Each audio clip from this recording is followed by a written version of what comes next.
Okay, based on those questions, right, I was actually going through the list of masculine traits, usual masculine behavior, right? Yep. Yeah. So, what do you think are some problems with masculinity in the world today? I just want to ask the question: the place of religion in and its influence in how you perceive manhood. What are your thoughts? How has your religion influenced you becoming who you are as a young man? Yeah. What are the stuff you agree with? What are the stuff you disagree with? Um, yeah. I can go first if you guys. Yes, you can. Okay. I had wanted to go first, but you go ahead. Okay, so Christian background. Yeah. Coming from that, I think a lot of traditional, for lack of better words, traditional churches perceive that men always have to be in the lead and the leadership Yeah. role. So that's why you don't see as much women pastors, and that's also a relatively new concept to allow women to be in leadership. But at the Okay. same time, right, if I'm talking about this biblically, right, where I stand from, looking at what Jesus did when he came on earth, he came to serve.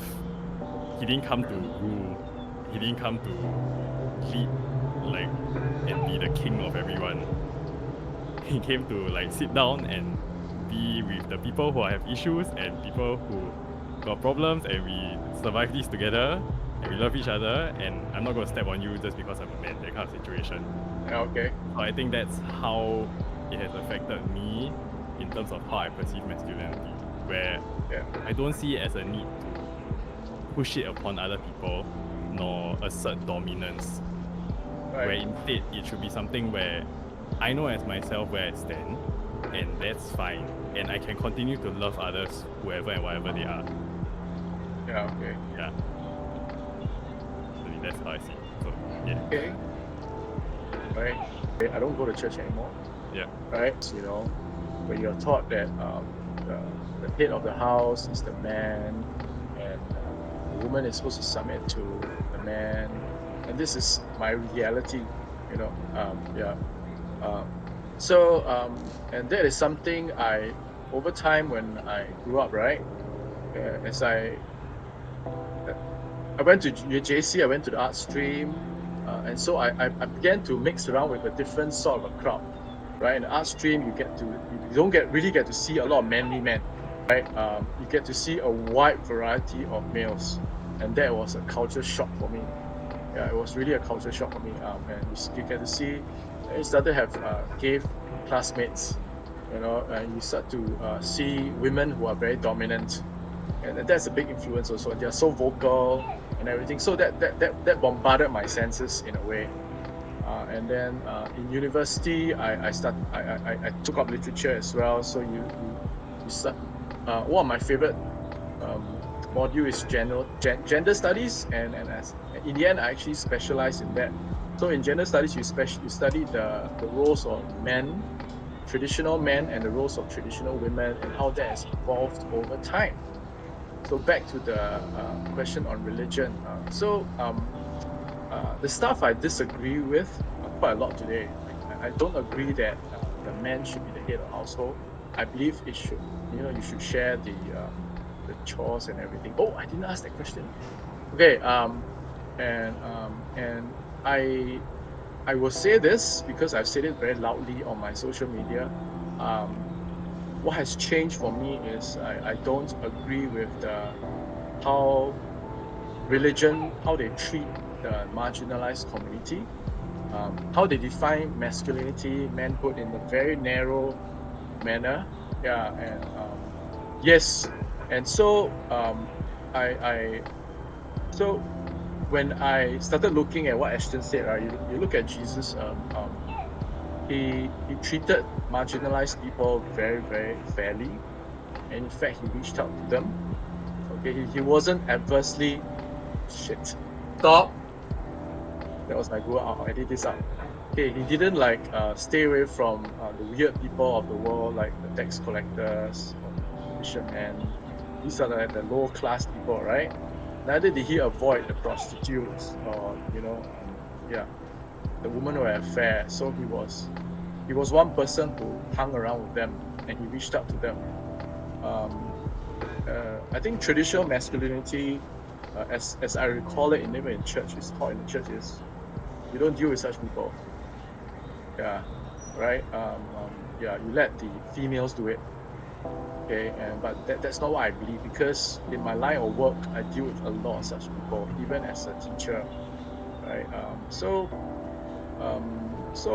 over time, I kind of disagree. This is a dangerous thing to say, but I'll say anyway. I kind of disagree with the church stand on the LGBT community, how they treat them, how they mistreat them, even by keeping quiet or by having no proactive plan to reach out to them or to treat them in a friendly manner.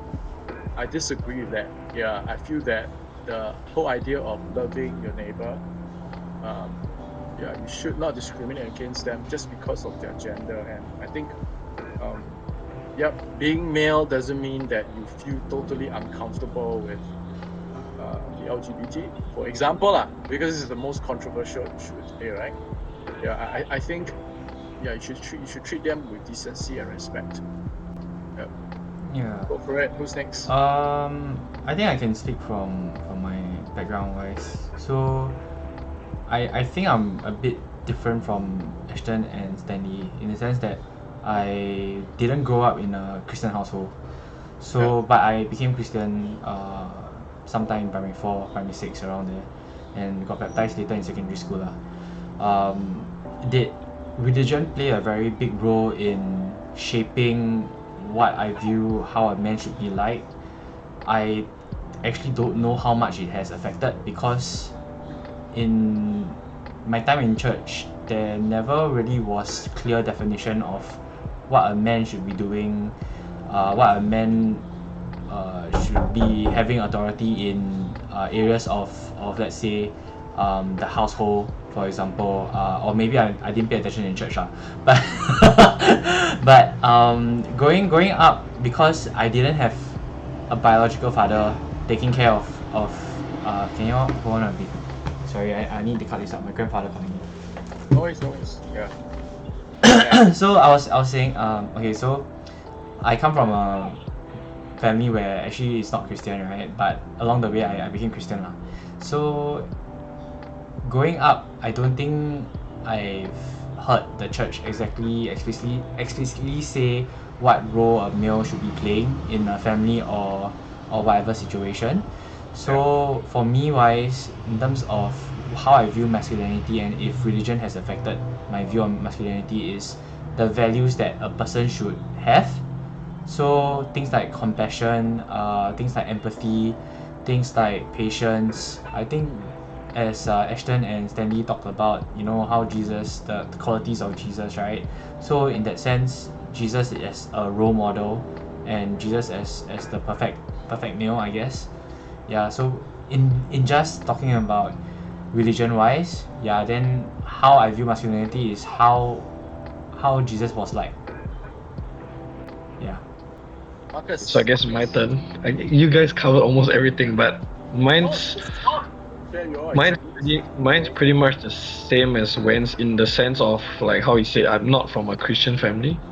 So my parents are both like free thinkers, as they call it, and I guess like in terms of toxic masculinity or masculinity in that sense from church, again, like I feel what affected my perception of masculinity was not really from church, to be honest. So I'm gonna like digress a bit. It was more to do with like the school, like because in the school that I was I grew up for like 10 years.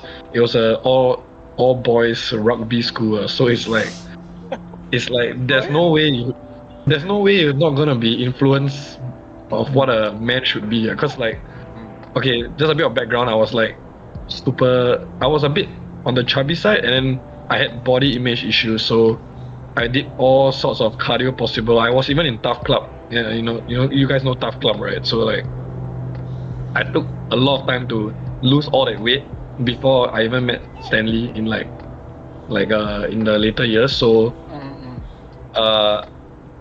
and funny thing is I still had body image issues, and I was kind of like bullied in my younger years. So I was like super skinny, and like coming from an all boys rugby school, right?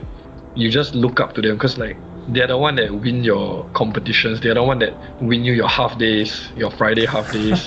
You know, like everything is Good point. kind of like, yeah, everything is circulated around that sport. Like other sports don't really get the same credit for some reason because obviously they're not doing as well. So that's just normal. But you just like, you kind of like, I was like a bit envious, and like you kind of like want to be like some of the captains and like the male models. So I would say like the more of the people in the Christian school and being all boys and being rugby as their main sport, I think that influenced me more in terms of how I view masculinity.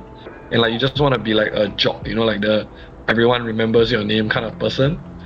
So that's and like for the church side, it was more like I just took the good, like you guys were saying, like the compassion, like having a bigger heart, and like, you know, like the funny thing is, okay, so the funny thing is like because of all these things that I mentioned, like coming from that rugby school, you kind of try to be someone with like that ego, that a bit of arrogance, and like you want to have that image as well, even though you don't even play rugby, right?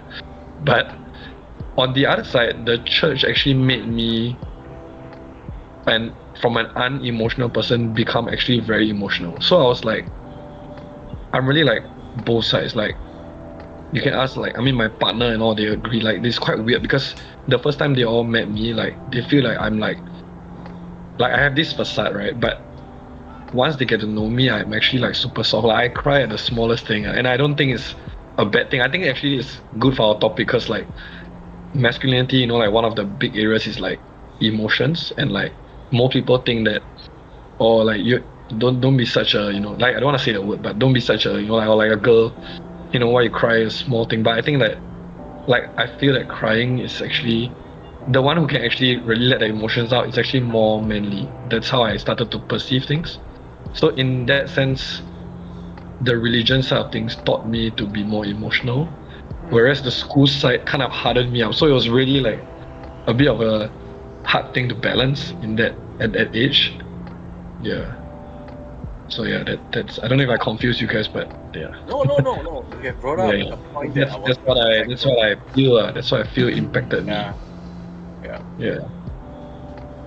Okay, so about the Yep. rest of you, how does it feel like growing up in the all boys school, a school that glorifies sports more than the arts?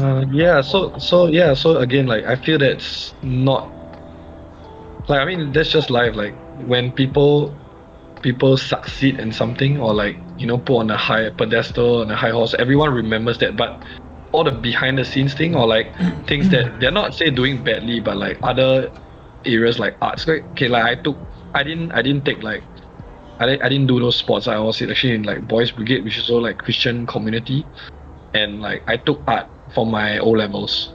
So it's like, you know, I kind of, yeah, and funny thing is I also took design and technology. So it's like one is like super rugged, and then art is more like you're trying to be like more expressive.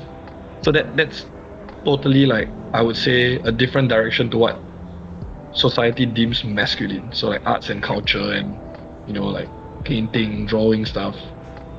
So that also kind of contradicted like what I experienced as a young male adult. And I think it was good actually, because the fact that I experienced such a wide scope of feelings, I could kind of like empathize with people who maybe they feel that they're not so masculine, you know, they're doing more arts and stuff, and not like really like rugby and like tough sports, or like basketball, soccer, you know. So I think that really helped me shape my younger days, if that makes any sense. Yeah. So I actually don't regret anything, and I'm not like against religion or anything. It's just like I feel you still gotta have your own, I don't know what the word is, but like there's this aura. You kind of know when it's time to pull back. But then again, I'm not like against what the religious leaders talk about in church. I think you can kind of filter it yourself and not blindly just follow, you know. So I think that's a good thing to be aware of, I guess. Yeah. Okay. before we move away from this religion discussion, right? I just want to clarify, right? I'm not against religion per se. I just feel that I'm just against how religion sometimes people in the name of religion have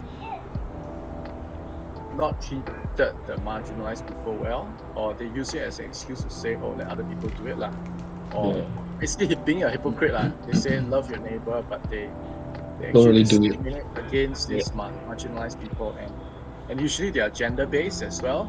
Right. So that yeah. When we move on to our next area, right, I will also add to this. Okay, school. Marcus brought up a very interesting influence.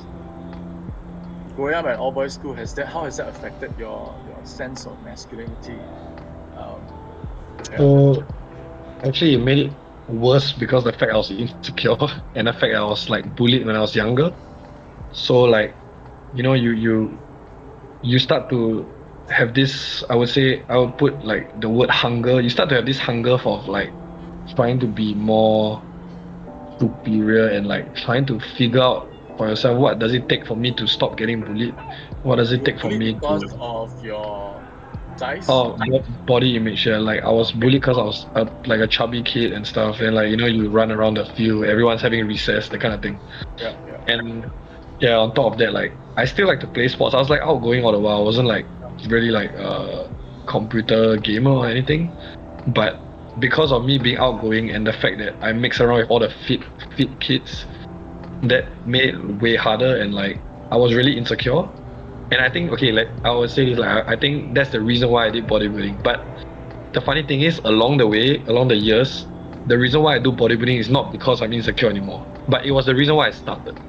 You okay? Yeah. So Found your niche, like your passion. I really found, yeah, but the thing is like again, there's also a fine line between it being too toxic. Like along the when I was a bit younger and I was doing bodybuilding and I was like pretty good at it. Not I didn't compete yet, mind you. I only competed like after 7-8 years of gymming.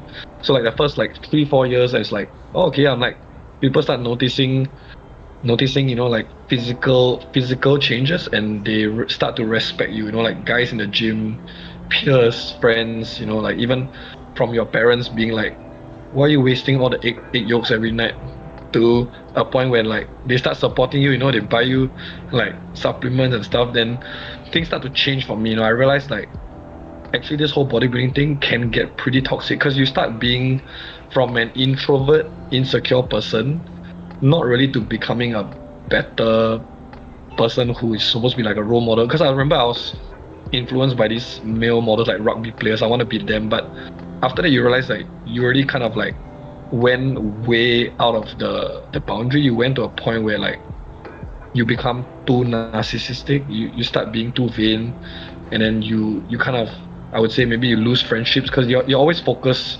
Like to be good at something, I gotta admit you gotta really focus on like that one thing. You can't like, oh, I wanna be good at like bodybuilding, but at the same time I wanna play Dota at night. I wanna sacrifice my sleep. I wanna, you know, like you have to really like put aside everything and kind of have this thing called tunnel vision. I'm sure some of you have your own experiences with tunnel vision, but when you pour your heart and soul in something, that's when it kind of gets toxic because you neglect relationships, you neglect friends, you neglect like things that are important. Yeah. Sorry, I have a question actually for so do you actually attribute all of these to 10 years of being in a boys' school? Is that why you brought up the boys' school?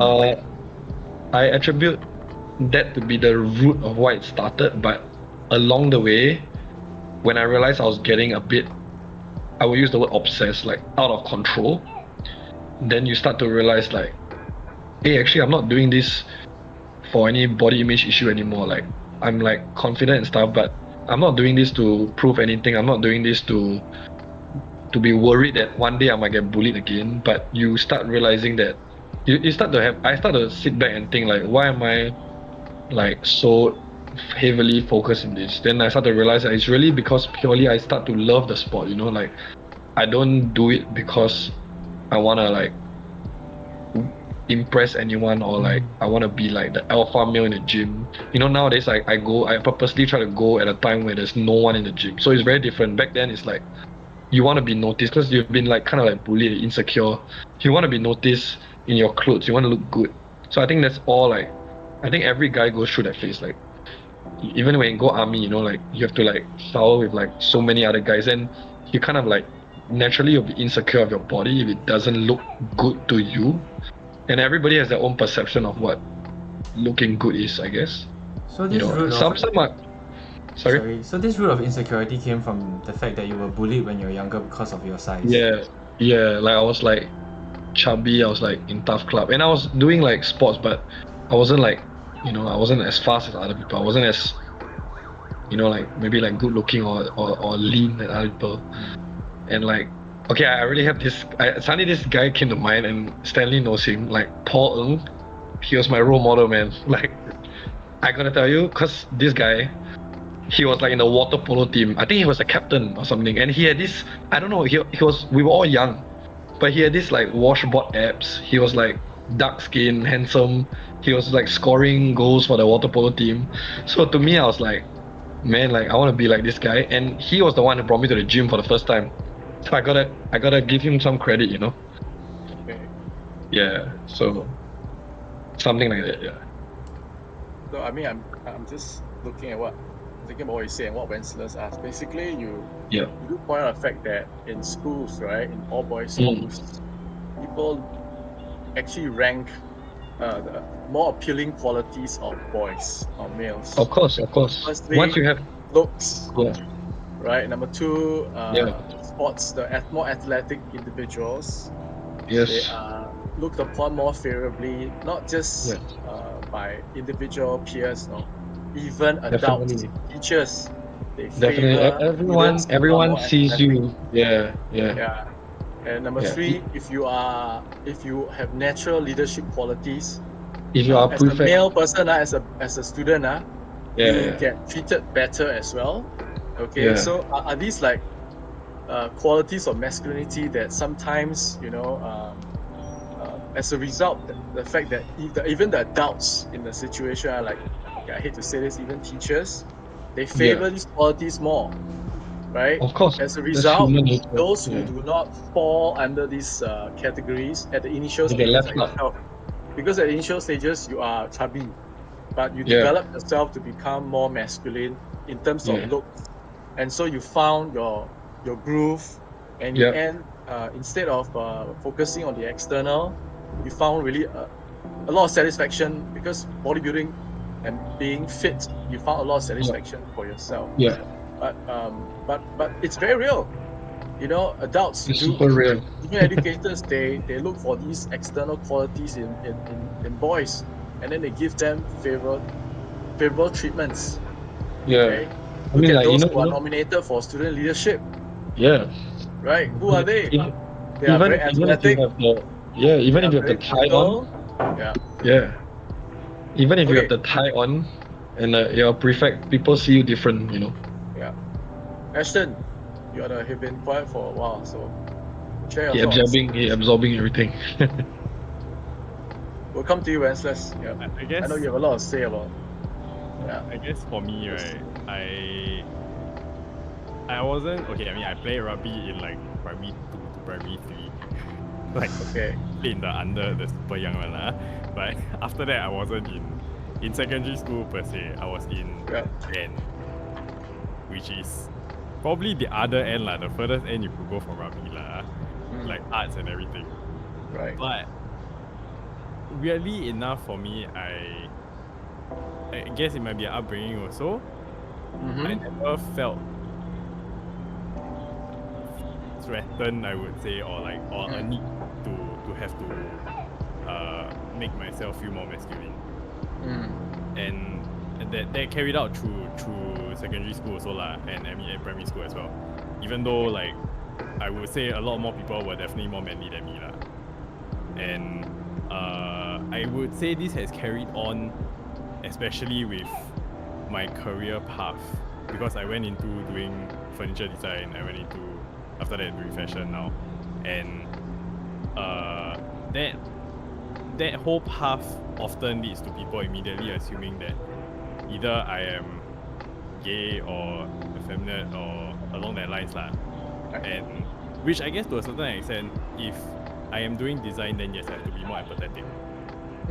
Because I have to be more emotionally inclined to understand the needs and the reasoning for doing what I'm doing. But I've always felt, maybe I've been numb to it to a point where I have a lot of friends who jokingly always say, they refer to me as the pseudo-gay friend. because because I am very emotionally entwined, and a lot of my friends are girls naturally because of my job scope. Even when I was studying in a fine art school, my whole class was girls. I was the only guy. So that also comes about with other guys perceiving that I am effeminate or gay. But I've never felt a need to tell people who I am. Okay, to me, I feel like if I'm close enough with you, you will already know. Yeah, and I think that carried on. That was always how I felt even in school in like primary school and secondary school, where if they need a reasoning to try and prove that they are more masculine than me, then I'll just be like, oh, like whatever lah. If that makes you feel better, then it makes you feel better. But to me, it's like I know my own stand lah. So I never fought against it or tried to prove it. Yeah, which I think is also because I was raised in an environment where I never had a need to prove it lah. Yeah. I felt threatened in that sense. Yeah, which I'm thankful for. But yeah. But I need to ask this question. While you were in primary school, secondary school, right? Do you feel that some qualities are preferred by teachers? They are given better treatment? I might not completely agree with that. Okay, why? Yeah, I do feel that. Maybe it also depends on which teachers I had lah. So You don't have to name teachers, yeah. I've had toxic masculinity shoved in my face by teachers before when I was in primary school. Where you don't have to name the individual, but since you where- mentioned toxic masculinity, share what where happened. when I was younger, right? So I never when we started this, we asked whether we fought before, right? So if people would like bully me or like whatever, I'll just take it and just be like, it's fine, move on with my life. Or if it gets really bad, I might just break down lah. But that's it lah. I'll break down, then I'll be fine. So the teacher started to take note of that, and then my form teacher actually told my parents during a parent-teacher meeting, where they told my parents, "Oh, you should teach your son to fight back more. Say that again? To be more manly and fight back more." Teach the son to fight back more. Yes. Right. My parents were just like, "What?" Like, if anything, I feel better knowing that my son is not vengeful and just fighting back for the sake of fighting back. But this was the persona that they placed on. Right. Was this from a male teacher or female teacher? Female teacher. Female teacher. Yes. So this female teacher actually said that you should be more assertive, Yes. right? When Fight back when someone tries to dominate or bully you, so to speak. Right. Okay. So, I mean, that would be like one of the most memorable things lah. But I feel like, in terms of whether there is like favorable parts to it, I feel it really depends on who the teachers are. Okay. To a certain extent, there is lah. You can't deny it. There isn't lah. There is lah. You know, some. Sure. If you're more athletic, you're given like higher in the pecking order in the all boys school. Yeah. Right. Okay. Yeah. I want to interject. But at this point, Wenceslaus, you want to share anything from? Okay, let's focus on the studying the all boys school, how that has affected our sense of masculinity, our experiences, and all that. I don't know whether it's because different batch, so the school environment was different. But I'm quite close to Eshton's batch because I'm only 1 year younger. But I don't feel that when I was going through school, there were these traits of being more male that was more favored. Why I say so? My school captain wasn't in rugby; he was in debate. Okay. Without naming him, I know who he is. He was nothing like and Right. you know, your typical jock or the kind of like alpha male. He's very soft spoken, very intelligent, very smart. Yeah. It's almost as if you can't from him you can't even tell whether he has like leadership qualities, because he's very humble. He doesn't exhibit, you know, all these traits of a alpha male, for example. And during my period, right, of I remember that every CCA was very well recognized. I remember band was always winning gold at SYF. Choir was always doing very well, and you're always mentioned, and everybody hold high regard of all the CCAs that do well. So that's why I don't know whether it's just difference of batch lah. Maybe times has changed when it come to mine. And Yeah. growing up in an all boys school, I felt that the same. If I was put in a mixed school, it might be the same thing. This kind of things like bullying about self-image and stuff, it wasn't purely because, oh, this is an all boys environment, you know, Right. because I can't seem to connect it to it being a gender thing. But I realized maybe it's really just our school at that point of time, because when I hit poly and I learned about other schools, and I realized that the archetype kind of cliques that form in other schools are just a lot more obvious than what it was when I was studying. So there were sassier guys that were some were in Poly, band. right? No, in secondary school. Okay. Yeah. Secondary Like school. you can see there are sassier guys that in Exactly. band, in drama, you know, there's a few Right. here and there. Yeah. But they were never ostracized or anything. I never saw a division. Maybe I don't know, maybe I was oblivious to it. But I really never saw this Okay. division, and yet they were given leadership roles and stuff within different CCAs and things like that. So I don't know whether it was just a difference in time. And I find it very hard to attribute, you know, it to being an all boys school, and there being toxic masculinity, but maybe because it's just a societal thing, right? Like society views men to be these values, and if the all boys school or all female school follows a set tradition that was set down like 50-100 years ago, then definitely this toxic masculinity might come by. Because if you realize, in terms of when we're talking about toxic masculinity and we watch media, you realize that all these things comes from standards that were set years ago, hundreds of years ago, right? But yet when I look at our school values, not that I really remember, but it's just very, there's no gender tied to the school values, you get what I mean? Even though it was an all boys school, maybe to be gentleman, but being gentleman, you can be a gentleman is not a like a sexuality thing. It's a manner of behavior. You get where I'm coming from? So I don't see it as something that fully affects lah. Yeah. Find it hard to draw. Okay. Yeah.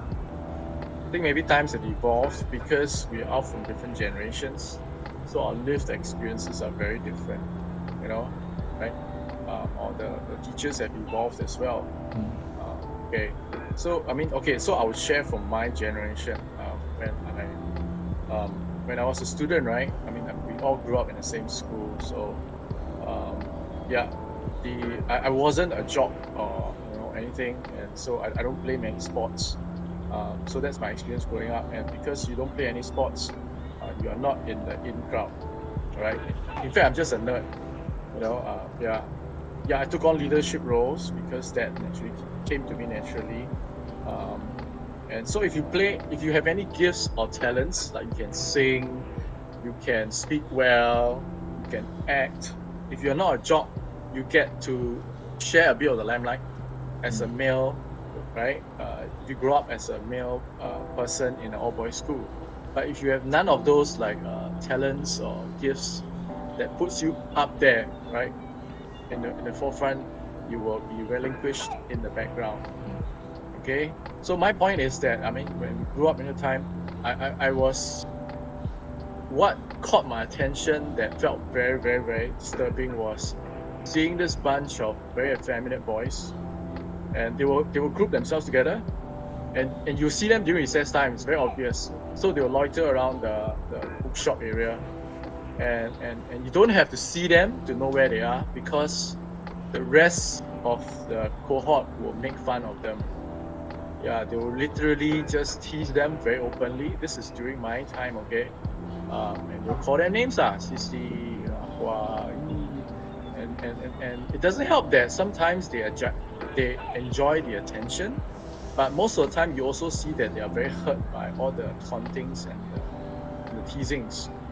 So that was a bunch of them during the time when I grew up, and I kept very quiet because if you speak up for them, you will end up being criticized as well. Yeah. So that like stayed in the back of my mind all the time, and I just felt that something's very wrong, lah. You know, why on one hand the rugby players get a lot of positive limelight and so on and so forth. In fact, yeah. So now with this same group of people, when I became an educator, oh shit, then it's gonna be very obvious, right?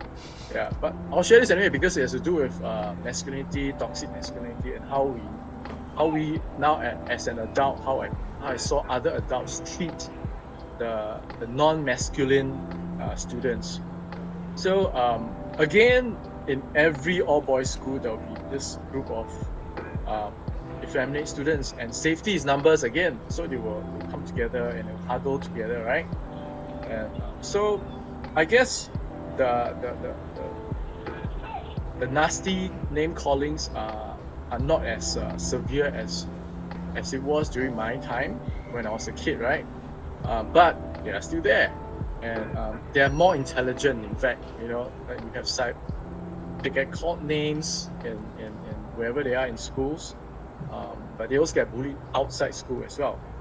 Okay, so what I did was I sort of told the form teachers who I was in charge of, I mean, I have to censor this part out, okay, to take note of effeminate students in their classes, and to write down a list, okay, and then refer them to counselors, the school counselors lah. We didn't really have official school counselors like they do now, but there are some teachers who are arrowed to become counselors, and so yeah, these teachers. Yeah. So, but what shocked me, remember, this was 10 to 15 years ago. Okay, I mean, different generation, right? So I'm sharing my experience, my lived experience. So what shocked me was the female teachers, right, actually told me this: "Hey, Stanley, these boys, yeah, it's just a phase lah. They will grow out of it." This is very damaging, right? This statement, right? Now you know they will not grow out of it. Right? Did you say 10 to 15 years ago? Yeah, 10 to 15 years ago when I was a teacher. So I'm looking at around your time. Yeah, your batch. That's my batch. Yeah, I mean, I was the form teacher of Marcus, by the way. Yeah. So this was the first statement, number one. They will grow out of it. Just leave them alone. They'll grow out of it. You know. Okay, number two. These boys needs to toughen up. So let the rest of the boys, the more boyish, manly boys, taunt them.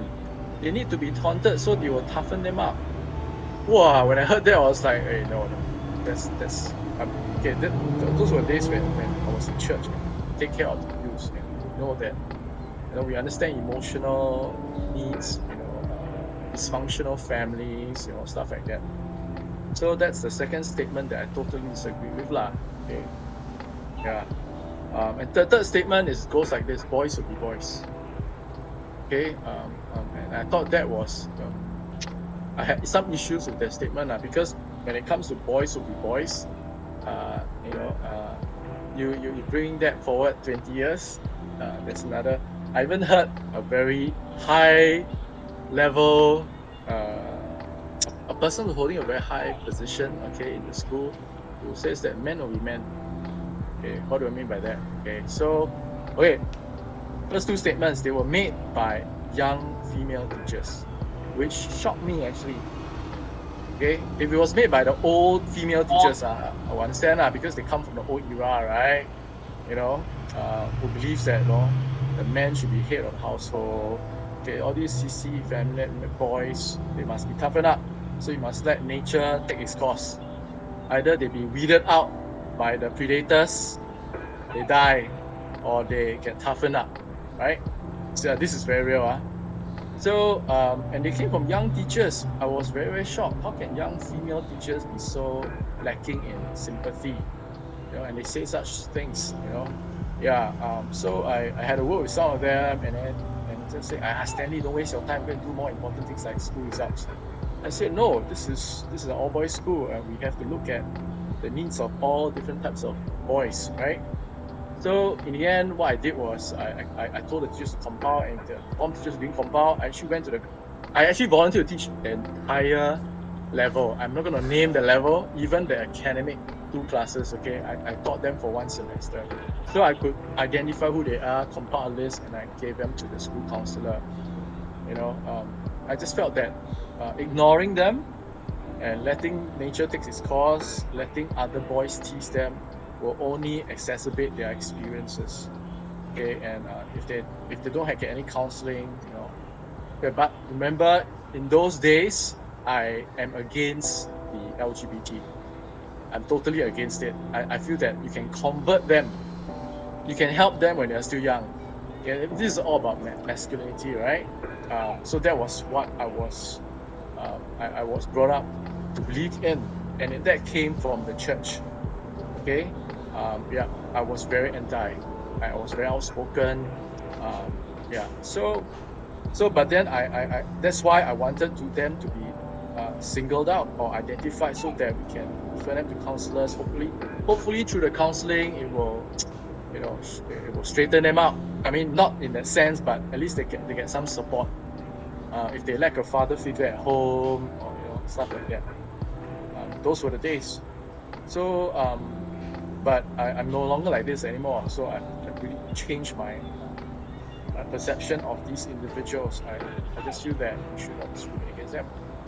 But for me, when I look back at the schooling experience as a kid myself and as an educator, those were very significant experiences.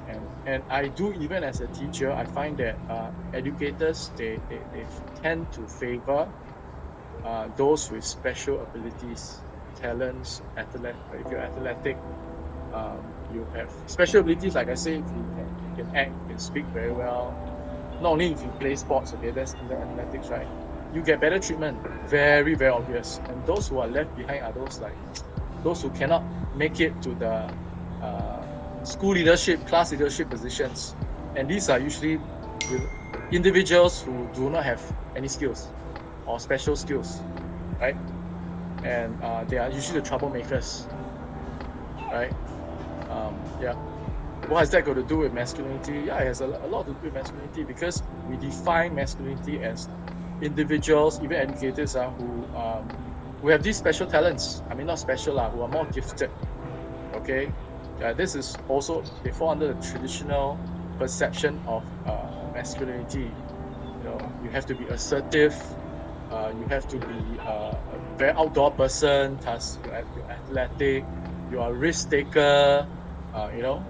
Stuff like that.